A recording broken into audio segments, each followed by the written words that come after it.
Welcome to the Aren't You Tired Of podcast. I'm Patty Johnson. My co-host here is Mark Benton. Hello. Mark Benton, exactly. And so, the number one frustration I hear, and I know I have felt in any organization, is meetings.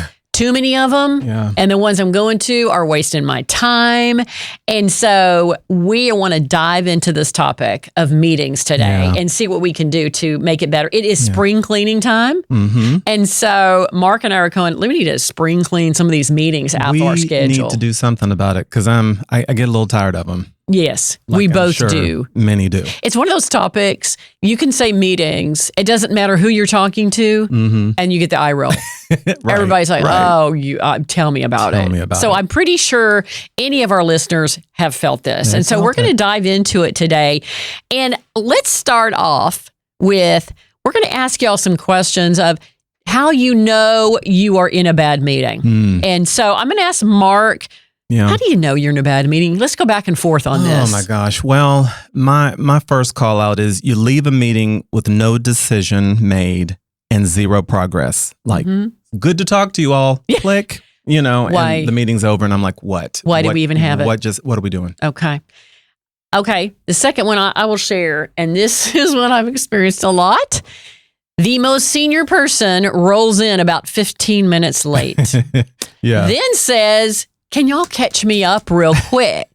So you replay what you've already covered. Consequently, then the meeting runs over 15 minutes. Then probably the meeting you had after now starts late, or you're kind of texting people saying, hey, can we run later? So that's the late starter, late ender. That's number two. That's one. Okay, here's a third one. Okay, so you're on a Zoom call. Okay. Or Teams, meeting, and half the people are on video, okay, and the other half are on audio, right? And people on audio, they're like really quiet. I mean, like crickets, and so you're talking and you're trying to get everybody engaged, but you don't know who's actually there. What's going on here? What are we doing? Are you there? Hello, Martha? Are you still with us? Don't you hate it? Yeah. I don't like it. Yeah, exactly. You've got that mix of video and audio. Okay.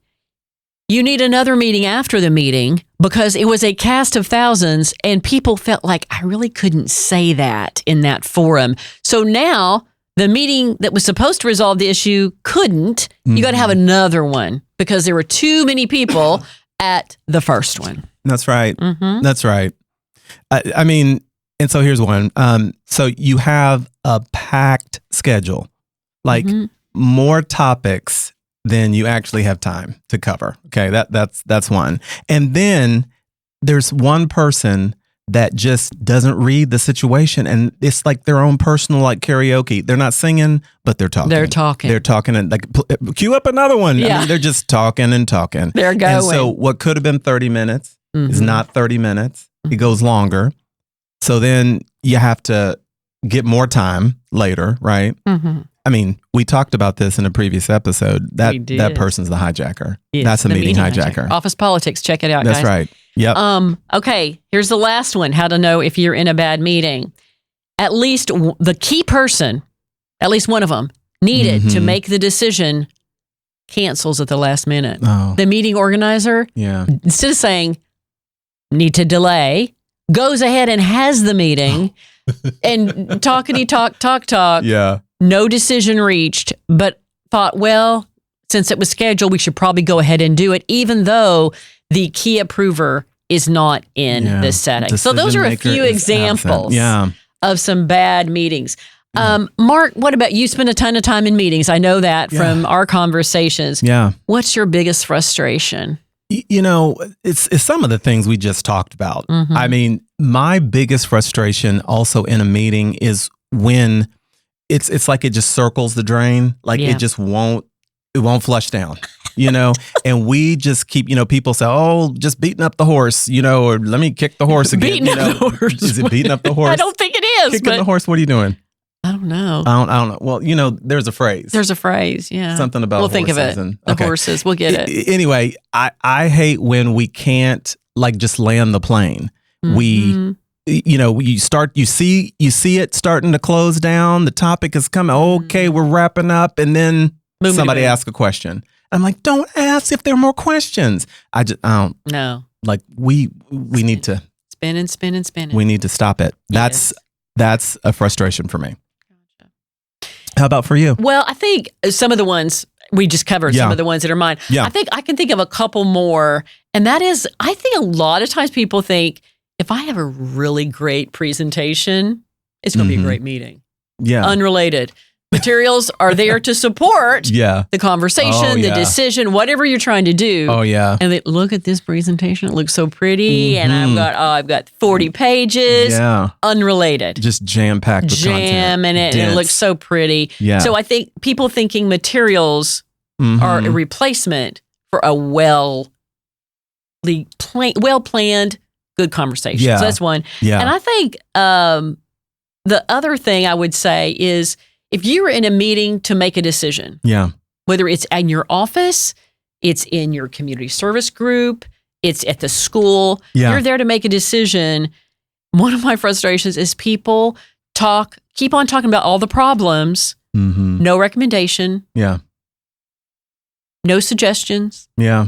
It's like, okay. Well, that's kind of what I was saying. My frustration is it's like we're just problem producers, just problem, and our producer just put up, it's beating a dead horse.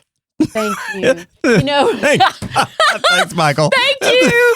We're just like, I knew it's right there. I knew what you said. Did I say kicking the horse? What did I say? Kicking the horse.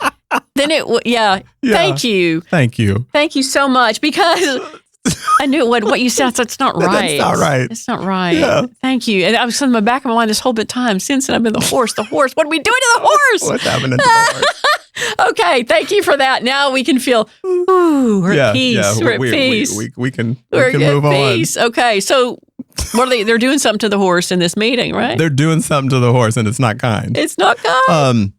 But what we're finding is that we spend a lot of time in meetings, and to your point, it's not just corporate work related meetings. We're having meetings for the kids' school, or we're on committee, or we're a part of this group or that group, or the kids, you got to go to the meeting for the parents because the parents need to talk about the thing. And so we spend a lot of time in meetings, and, studies are saying that it's been increasing 8 to 10%, year over year on average. And most business people spend about 24 hours a week in meetings. I believe it. So, if we think about it, and the reason why, this topic is so important, and why we need to figure out how we can work and live better around, these bad meetings, is time is our most precious asset. And all we have really that we, for the most part, control is time. And so, our theme today, I think, is really about being intentional, that, if you're in a meeting and you need to do your part, we need to do our part to make sure that that meeting is intentional, that we're being strategic, that we're being productive. I think that's what we want to convey. And so we're not powerless in some of these. Sometimes we are. Sometimes we don't control, but sometimes we're not. And so, we're going to talk about some things we can do differently. Like, I have one that I want to talk about, and it's like, no. Yes. It's just no. Yeah. Are you coming to the No. No. Or I'm going to ask a lot of questions. Now, we're meeting. What are we meeting about? Who's going to be there? Yes. What's there? Do they have a topic too? Yeah. Is there going to be a pre-read? Is it going to be in person, or are we going to do it virtual? But I think what you're getting at is, Mark, is that before the meeting ever happens, we'll talk about what in the meeting once you're there. Yeah. But you're talking about before. Be intentional. Yeah. The pre-meeting. It's the before you ever get there. And I think three things we've talked about is decision test. Yeah. Can you solve a problem, make a decision by gathering these people together? Yeah. Can you? You should not use a meeting to update a bunch of other people. That is not the purpose of a gathering. That is a meeting culprit right there. Like, oh, big time. Let me just have a meeting to update you about what we're doing. Yes. You've got to rely on however you do it in your organization. Yeah. It might be email, the old school. It might be you're on Slack, you're on Teams, however you do it. It might be a text thread. Megaphone. Yes, something. Exactly. Yeah. Group meet, however you do it. Do not use people's time together to update each other. And so that's a decision test because you're taking people's time, as you said, together. Yeah. That's number one. Number two, who's invited will participate. And I'm going to pick on. Have you ever said you weren't going to come to a meeting because who was invited? Yes, exactly. Oh, I'm not able at that time. No, but I'm not available. If you are inviting people, yeah, is the outcome going to change? Yeah, by Skippy being there? Skippy? No. Yeah, it's not. Yeah. Skippy has no influence. Okay, Skippy, you go work on your analysis, whatever you need to. We will save you the time. Right. And so I think you only include people who need to be there. Yeah. To quote you, Mark, do not include people to keep them in the loop, which I know is your Listen, no. I shouldn't even brought it up. I gotta say it. Listen, I don't want to be. Take me out your loop. Right. Okay. De-loop me. I don't want to be in the loop. Want to be in it. Right. So Skippy doesn't want to be. As my mic falls down. Skippy doesn't need to be in the loop. Okay, Right. That's not why. Yeah. So that's the second thing. Who's invited? Yeah. The third is before you get there. Is this an ongoing standing meeting? Because Please that is say also no. a culprit. Because you know how the meeting that got started about 6 months ago because there were service issues in the Western region, and we thought we got to get on top of that. Yeah. Well, okay, that's been addressed. A new person's in the role. We changed we got it. Yeah. That same meeting is just a going and a going. Well, let that meeting die. Let it die. So always reassess. I think those are three key things before the meeting ever happens. So I'm curious for you, Mark. Now, that assumes you have some control or influence. Yeah. What if you don't? And a lot of times we don't. We're invited to meetings that we're expected to show up for. How do you deal with that? It happens a lot. And I was being slightly funny when I was talking before you were talking about, kind of how to, kind of think about if you need to have a meeting. Right. But I'm really not joking. Like I will say, now, what are we meeting for? And how long do we think this meeting? Now, remind me the context. Because, if our listeners, if you're like, both Patti and I, you have so many things that are going through your head all day long. You can't be expected to remember everything. And so I'm like, no, what is this pertaining to? So I'll ask the questions. Do you need a decision from me, on the meeting? Can I, give you my input in advance? There you go. Can I send you a quick email that, you can represent, or I send it to all the people? Here's one that like people will use it with me and I appreciate it. And I also use it. What is the outcome that we're looking for? So not just does a decision need to be made, because if you're going to the meeting for a decision point, that's, let's go. But if it's just to inform or something like that, then you might be in a position to suggest something different. Do you have an agenda? Yeah. Or are we just going to be, free? Just flowing. Free and flowing, Do you need both of us in the meeting? That's a key one. I've done that a lot where I've said, okay, so there's this person from the department and this person from the department. Do you need both of us in the meeting? Why? Exactly. And they'll say, oh, yeah, why? Why do we both need to be there? And so, I think that those are key things.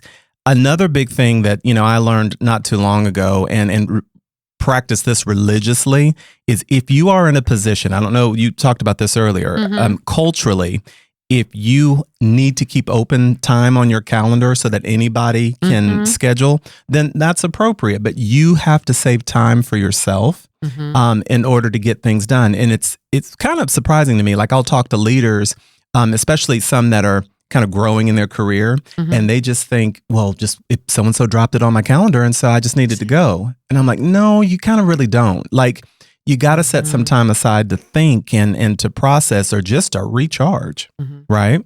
Also, is that even a priority for me? Just because I think it's a priority for you to join, Mark, you might know, actually, it's not a priority for my time. And I think that open calendar thing you mentioned, that is a really Talk about a big stumbling block. Yeah. I think. Well, and I think too, we also have people that are listening that are, more senior in their careers. And so they do have control over their calendar a lot more. And I actually know a couple of leaders that there is no white space. There's no open time. They block everything. They block it. So you're forced to have to call them or, work through if they have an assistant to get time on their calendar. So they're able to control it. So, that might not be a practice in all places, or venue, but I think how do you get that control back for just being asked to attend any meetings? But if they have to ask to get the time, then you have a minute to say, now, what are we doing? Exactly. Well, who's coming and what's this about?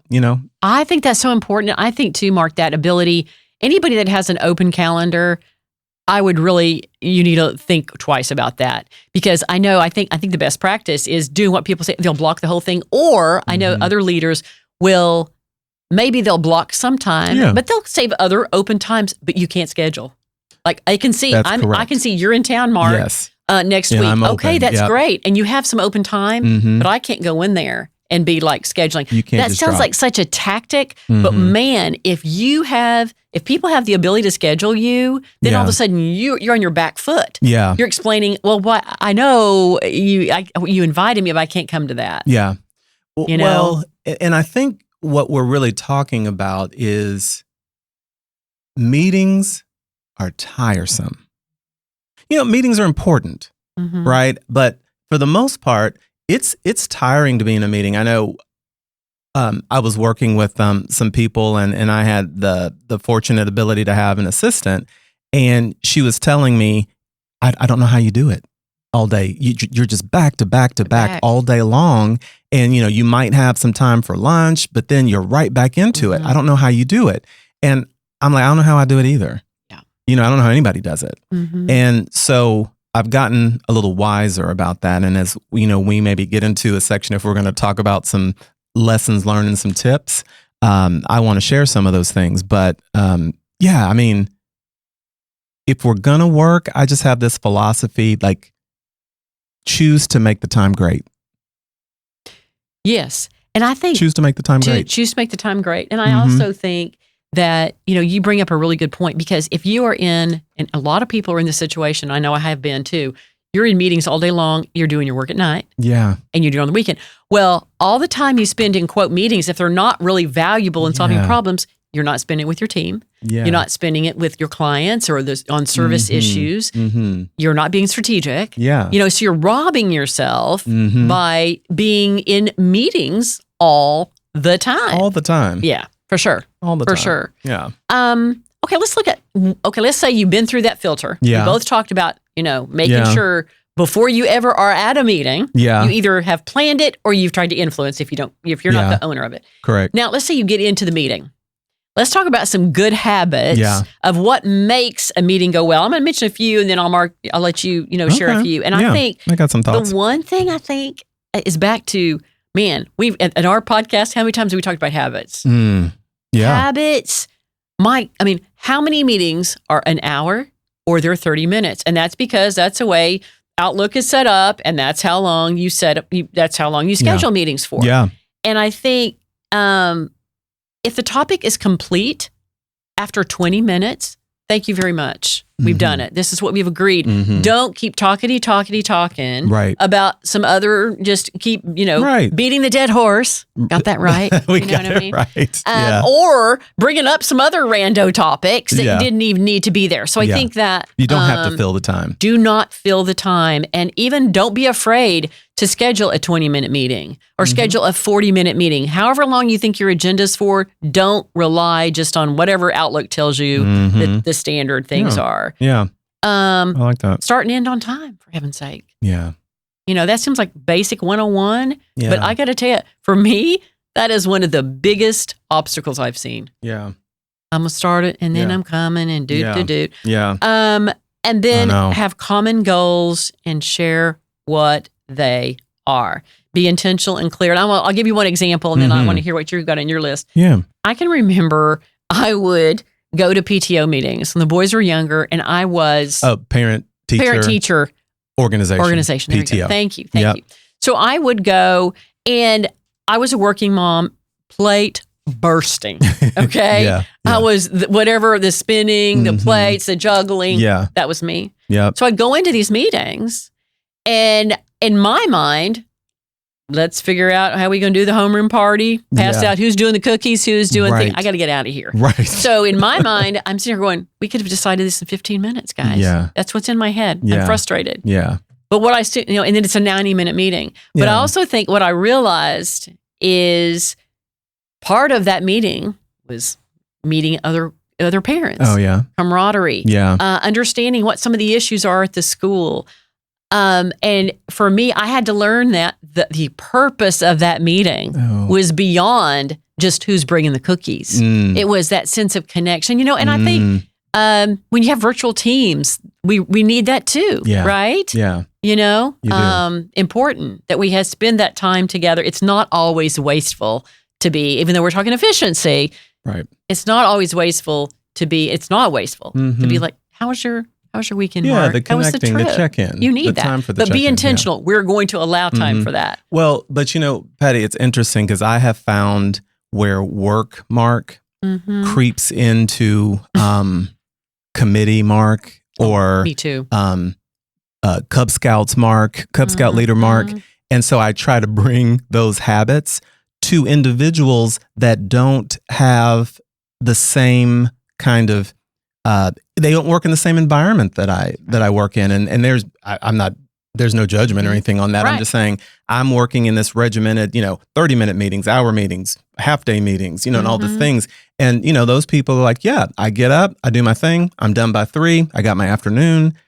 Just a different flow. Right. And one of the things I've learned about healthy habits is I had to learn not to bring corporate Mark into That's really good. non-corporate environments because, I didn't want to be that person. Right. And you miss some things. And you do. Now, sometimes I had to bring corporate Mark. A little corporate Mark might be good. Might be good. Just a move skosh. the needle a little just a bit. skosh of corporate Mark was okay. Was needed. Right. So, I just wanted to say that because when you were talking about coming into those things, I would go to the school, or whatever it was. And I was like, all right, peeps. Exactly. We got to go. But I think that's an example. Be intentional. Yeah. What do you do? And I think one other thing related to that is, if you have a virtual team, I know we would often it was clear the first 10, 15 minutes, which is against my nature, but first 10 or 15 minutes. Yeah. How are you? Yeah. How are things going? Did you get a new puppy? how was the vacation? Yeah. Allow people to connect a little bit, but our message, be intentional. Know how you're going to spend your time. What else do you think? Other healthy habits? Well, I was just thinking, one of the things I think is a good healthy habit is no agenda potentially equals wasteful meeting. Yeah, I agree. And so I think agendas, even if it's just a few bullets on this is what we want to talk about or accomplish, it should be followed. And when it's not followed, then you've got to be really good at, how to manage and really know the team. So I think a healthy habit is, put some bullets down, and send them in advance if you can, or at the top of the meeting, say, hey, this is what we want to accomplish. I always like to also, especially when I'm having a one-on-one with, like my manager or something, I'd want to, or another leader, I even want to say something like, okay, here's the 2 or 3 things I'm bringing. What do you have? Yeah. Right. And then we get them down and then we kind of, go through them. I think that's good. Also, if it's a situation, and I even think if it's, you had said one time more than 2 or 3 are gathered, you should have a facilitator. You should have someone that's responsible for keeping focus and moving things forward. And they can be that person that says, oh, you know what, Josh and Carrie, it sounds like you have an issue that you're working on. Why don't you take that, offline and we'll hold you accountable to, bring back, the status or whatever it is. That works in work environment, on committee, socially, all those things. Just it's okay to bring these things and these behaviors to a good meeting because, you want to be respectful of people's time. Yeah. I feel like even you and I, as you're talking, when we do a prep or a podcast, we have an agenda. We do. We have, one of us will say, we have about 10 more minutes. Yeah. Let's make sure we get to this thing. Yeah. We facilitate each other. That's right. So sometimes I have to take things offline with myself. Yes, me too. Right. I'm going to be talking with myself about Patty, this. why don't you and you yourself, go and take that offline and then come back. But that's right. Even in something that is very informal with two people, I don't think you and I have ever had a podcast conversation that we did not have an agenda ahead of time. No. Because usually we have quite a bit we need to cover. We don't have enough time. And we're kind of, okay, let's save that. That can wait. So those habits help us, I think, even on what you might think of as not two or more, it's just together, trying to make some decisions and be organized and have it together. So those are great. I think so. Mm-hmm. I think so. What other thoughts do you have? Yeah, I think some of the other good habits I think are, and this is something I've used that I think is really helpful, is if you have within an agenda, you might have 4 topics. Yeah. Is identify for that topic, what's your goal? Back to intentional. Is it, are we making a decision? Yeah.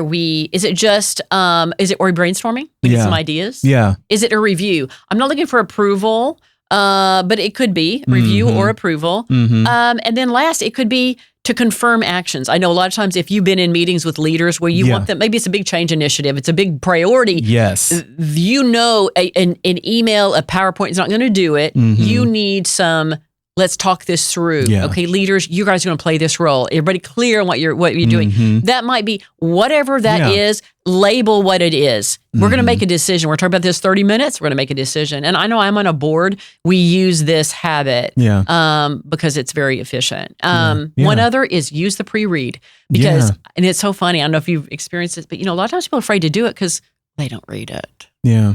That's a very common. I will read a pre-read. If you send me a pre-read, I'll read it. I'll read it. And I think if you are the host of the meeting, you can reinforce it. Yeah. And like example on the board, you do your pre-reads. You don't roll into a board meeting that you haven't. That is the board of directors' way. It is the way. That's the way. All boards that's how it is. You get and we get our pre-reads like a week before. That's now I know in a lot of organizations you can't roll that way. I also know that is an Amazon habit. Amazon, you do not rely on PowerPoints in meetings. You send your pre-read, and usually it's a Word doc. Okay. And here's the data you need. Here's your information you need. You come prepared. Interesting. To decide and make a decision when we get people together. Yeah. So I think there are some you can really use that pre-read to your advantage. And if you're the leader or the chairman of the committee or the nonprofit, you start off. We need to walk this through again because I'm sure a lot of you haven't read it. Okay, forget it. Defeated the good behavior. You have. Of the pre-read. I've assumed you all read the pre-read. We're going to jump right into some decision making. So here are 2 or 3 questions I want to ask you. Right. That's Right. So anyway, and I'll even do the thing where like if I've sent a pre-read, some of our listeners can't see, but I'll have my glasses on and I'll pull them down to be like, I know you all read your pre-reads. So.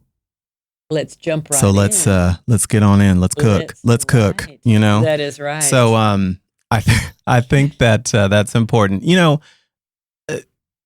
Here's one other thing. Maybe we have just a second to talk about because I used to have to deal with this, and when I at my current company, this was something a lot of leaders dealt with, and it's like they come to the meeting, they're all buttoned up and prepared, and what happens is they have sent a pre-read. Or they've, given the slides in advance.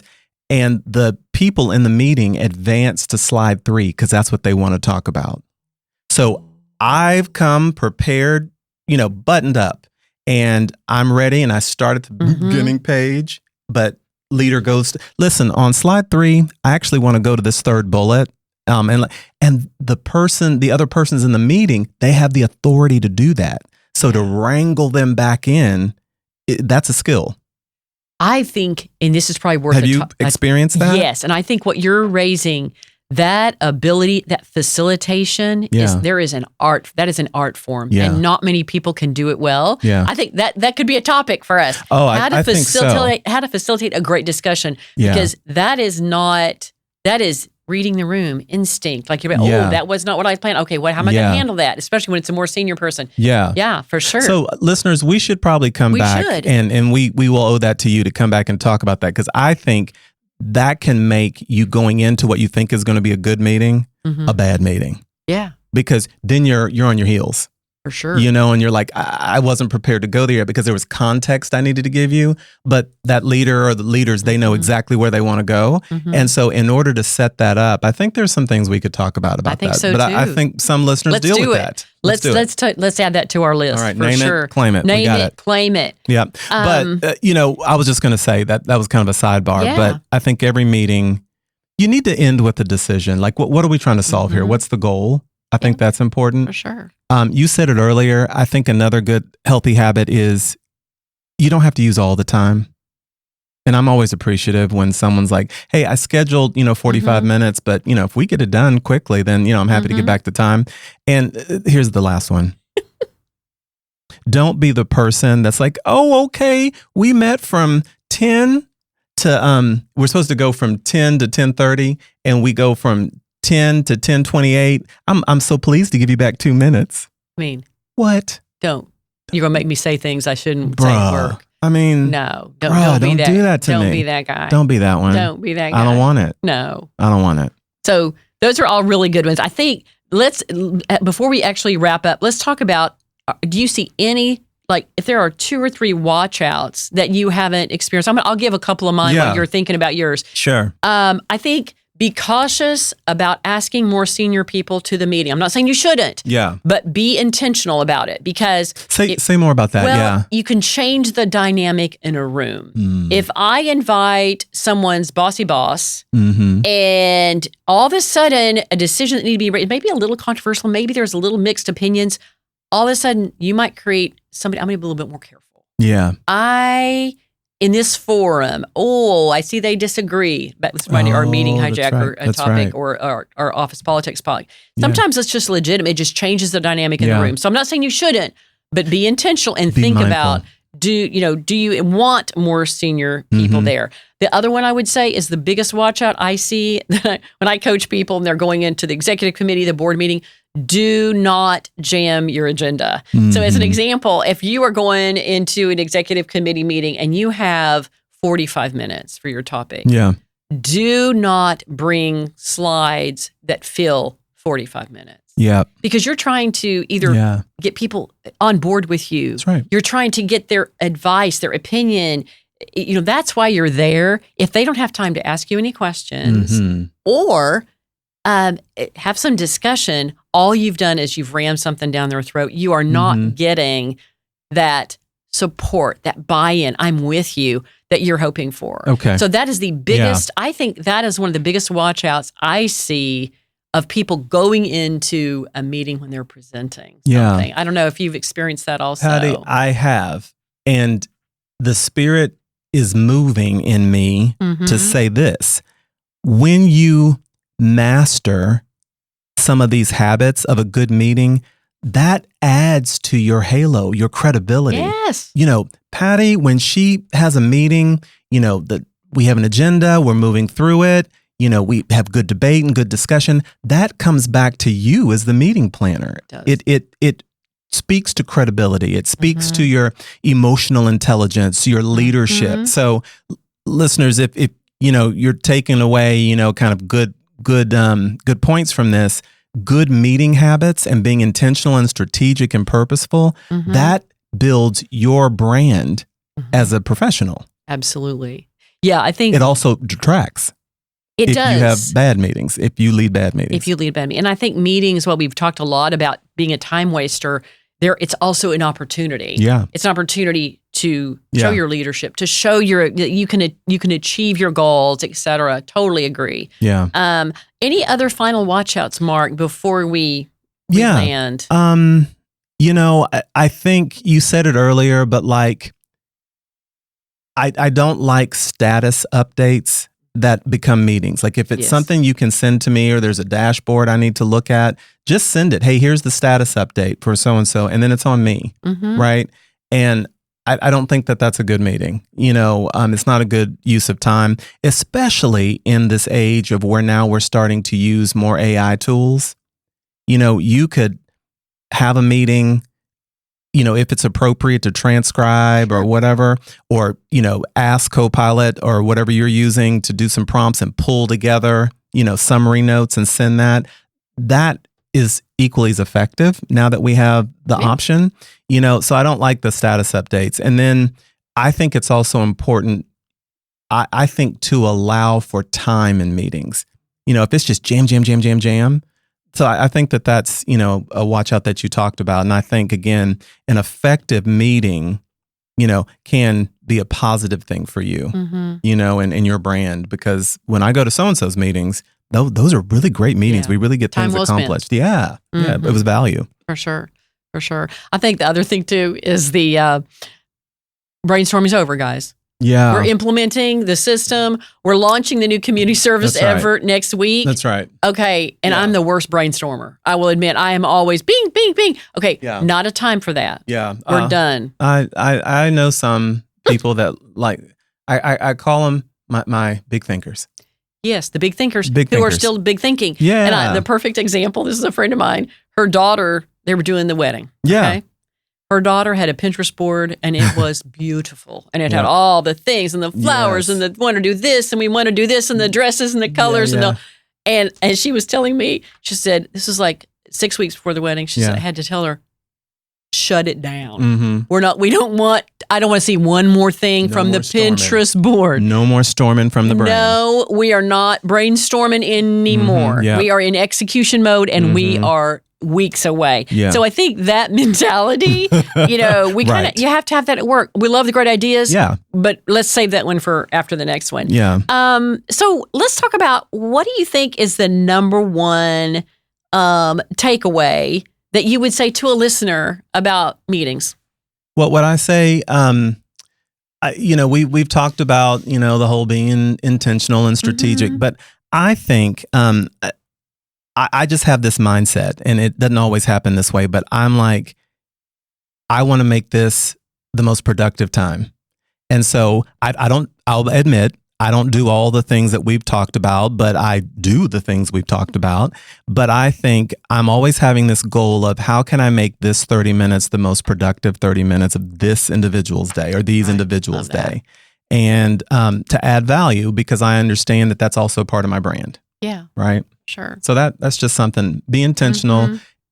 If you're going to spend this 20 minutes, 30 minutes, 2 hours with me, I want it to be the most productive. And so I put intention into that. Yeah. How about you? I think I'm, probably just putting a bow on some of the things we've talked about is, be intentional.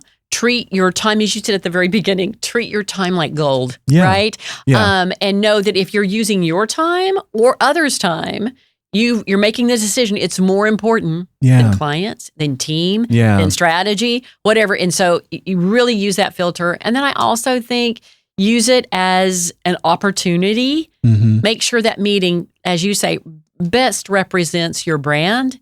It shows your leadership. And so I think we're just kind of saying, lift up a little bit. Don't be like the little girl who, when asked, what does your mom do? Says, she goes to meetings. She's in meetings. She's in meetings. She talks to people on the phone. She does on the phone. So lift it up, make sure, be intentional, take control of things. And so I guess in summary, you all, we just encourage you to treat your time with the greatest of respect. It is really, that's how you are successful. It's find joy in your work. That's how you have great relationships. And so really treat that with just such care. And meetings are such as you said, how much time do we spend in meetings? A lot. Wow. So we encourage you to really, really use some spring cleaning and take a fresh look at all those meetings. And so with that, Mark, what do people do in terms of staying connected? Well, you can find us on Instagram. You can join the Instagram community of Aren't You Tired Of? You can find us at Aren't You Tired Of _social. You can pick up this and other podcasts, other episodes on Apple. Subscribe, please. You can, let me back up. I want you to subscribe, listen, and share on Apple or Spotify. And if you ever want to email us, you can do that at podcast@PattyBJohnson.com. Yeah. And we always love to hear from you. We'd love to. And we've gotten some great suggestions and questions. One of the things on our list and one of these sessions, in addition to doing how to facilitate a great discussion, is we'll answer questions that we're getting coming in. So thank you all. Have a great week. Enjoy yourself and make sure you're not in too many bad meetings. Yeah. Take care. Take care. Bye. Bye.